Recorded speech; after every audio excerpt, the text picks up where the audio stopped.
Crossovers are all the rage at the moment because they offer an interesting alternative to your bog standard hatchback, but none of them are as stylish as the Ford Kuga. This theme continues here on the inside as well. You've got soft touch materials here on the dash, some sporty instrument dials, everything's logically laid out, and the controls have a nice damped feeling to them. In fact, everything feels pretty well built actually. As for safety equipment, well, as standard you get ESP anti-skid control, front, side and curtain airbags, and the steering wheel even moves to the side in the event of an accident to help minimise injury.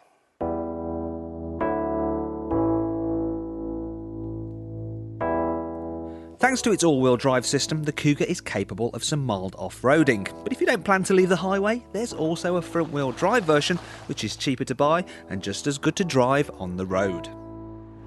As you'd expect with a vehicle of this type, the Kuga's raised driving position gives you good all-round visibility and a great view over other traffic. What is surprising though is the way it handles, because it goes around corners so very well. There's hardly any body roll, loads of grip, and it's very balanced. Thankfully, there's no trade-off in comfort though, because while the Kuga suspension is pretty firm, it still rides over bumps very well indeed. Also, the driving position is spot on, the seats are nice and supportive, and Ford have even cut away the top of the door there so you can rest your arm to just cruise along. Inevitably though, there are some downsides. For instance, at higher speeds, the Kuga does suffer from quite a bit of wind noise, which can get frustrating after a while, and I have to say the car is rather expensive and you have to step up to the top specification model if you want to add options such as xenon headlamps and this rather nice panoramic glass sunroof. Options to avoid though are the sluggish automatic gearbox and the confused sat-nav. It even tried to send me down a no entry earlier.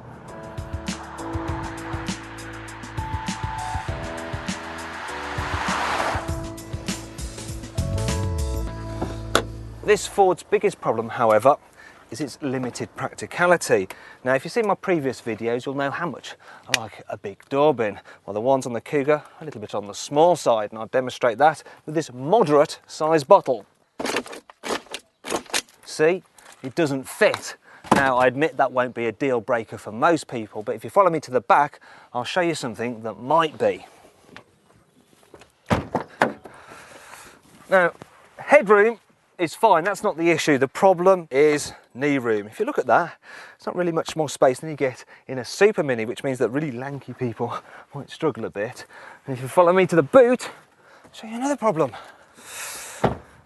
You see, it's one of the smallest in this class, and it's way down what you get with a Volkswagen Tiguan.